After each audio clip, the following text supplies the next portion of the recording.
Making a kazoo requires only a few materials, a few tools, and about an hour or two. You'll begin by making a small wooden box with open ends, with a space in the middle to serve as a channel to carry the vibrating air. Then you drill a hole that intersects the channel and put a membrane in place across it so it will vibrate, amplify, and distort the sound of your humming.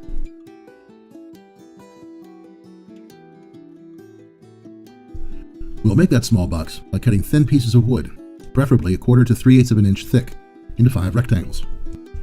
For each kazoo, we will need a top and a bottom piece cut to about 1½ inches wide and 6 inches long, 2 side pieces cut to about 3/8 inch by 3/8 inch by 6 inches long, and 1 membrane cover about 1½ inches wide by 2 3/8 inches long.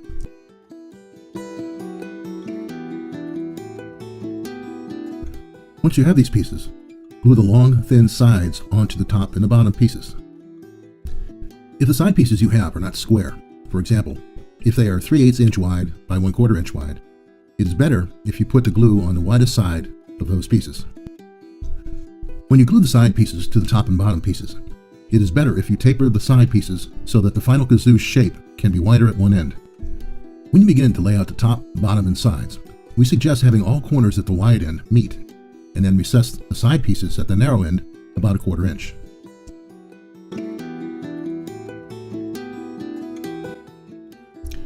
It is important that you use a glue that is non-toxic, since the kazoo will be going into someone's mouth.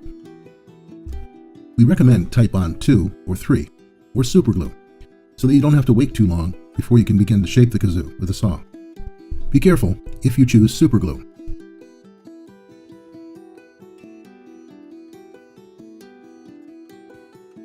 If you do, you should consider wearing nitrile gloves. That way, you can help avoid gluing your fingers together. After all these precautions, if you still manage to glue your fingers together, we hear that working a little vegetable oil in there will help get them unstuck.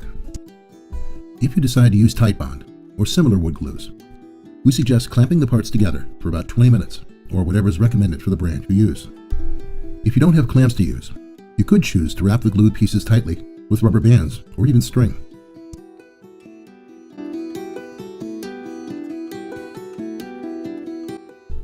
The next step involves sawing the rectangular box and membrane cover to remove the extra wood. This can be done efficiently on a bandsaw or a swill saw. Before you saw, however, you will need to know where the cut should be. You can go to this URL to download a pattern that can be applied to the wood using a spray adhesive. Or you can simply cut out the paper pattern and trace around it. You will only need this pattern for the top or the bottom, since we'll be cutting the whole thing at once. When you transfer the pattern to the box, be sure to get the wider end on the end where the sides are also wider. If you don't, you may cut through the sides and into the inner channel.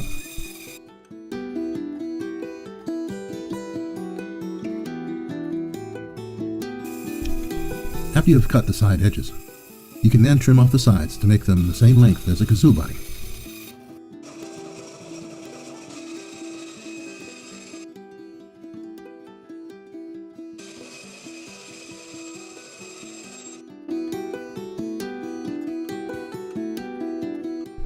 Next, we recommend attaching the membrane holder to the kazoo body using 2 small screws. We like to use brass screws because we think they look a little nicer. We use the number 6 size screws. They're about 1/2 inch long.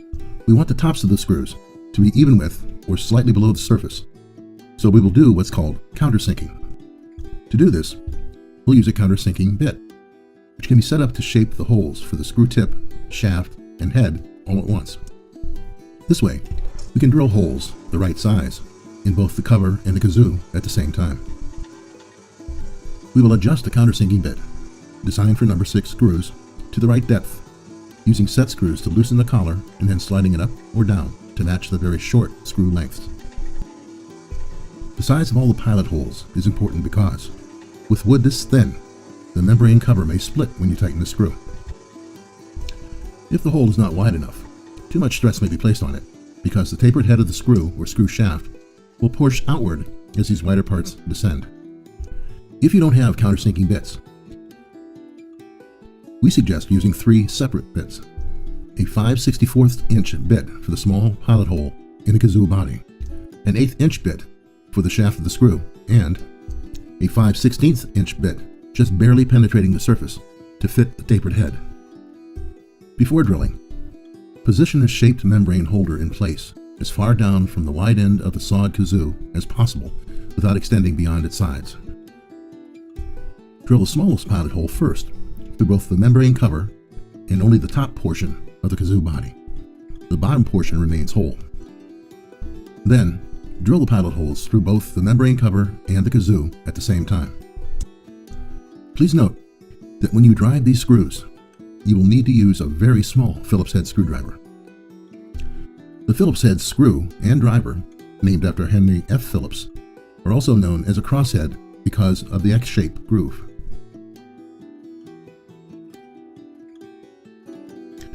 We used to think that since Phillips head screws all come to a pretty small point, that as long as the Phillips head driver would fit into the X shape, it would work. Unfortunately, especially with these soft brass screws we're recommending, if the screwdriver head is too large for the screw, it will tend to work until things get too tight, at which time it will likely strip the head of the screw.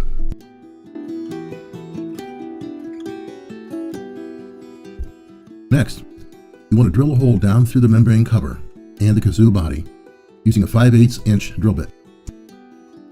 Because the wood is so thin, you will want to avoid using a brad point bit because it will put too much outward pressure on the wood and may cause splitting. Take it slowly when you drill, letting the blade do the work. The blade might get a little hot, especially with a hard wood like red oak that we are using in this video, so avoid touching it immediately after use. We like to use a drill press for this step, but a handheld electric drill will also work.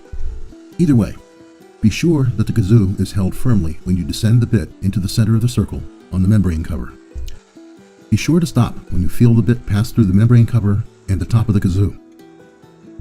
If you are not careful about this, you'll risk drilling right through the bottom as well. We try to set the drill press to stop at the right depth using an accessory designed for that purpose on the drill press.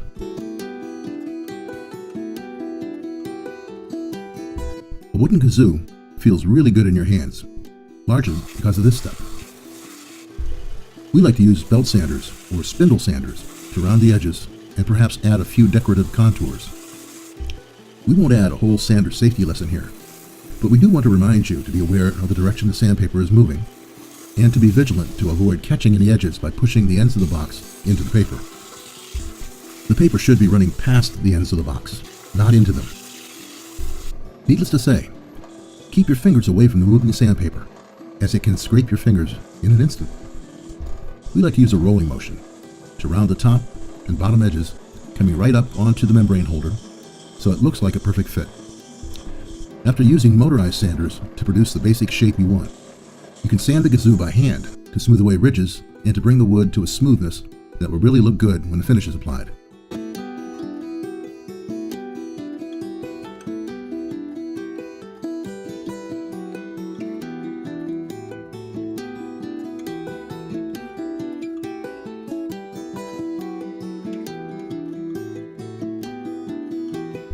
When hand sanding, most people place their fingers behind the paper and move it across their project. However, you can also use the heel of your hand to put pressure behind the sandpaper while still helping conform to the contours of your project.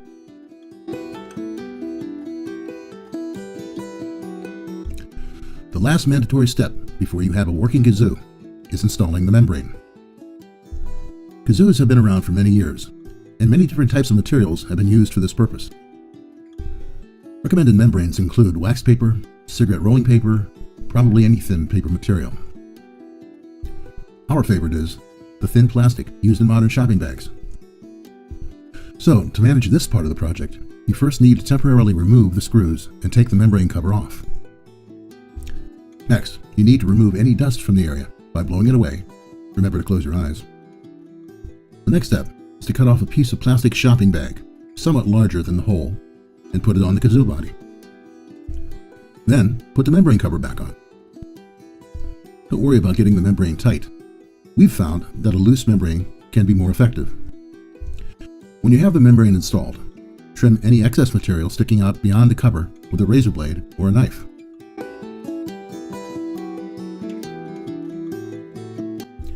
Your finished kazoo will look pretty awesome, but adding a non-toxic finish will really, as they say, make it pop.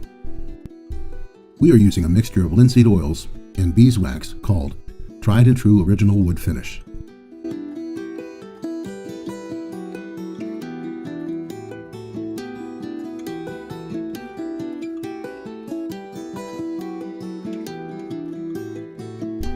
Follow the instructions on the can and enjoy your new, handmade work of art.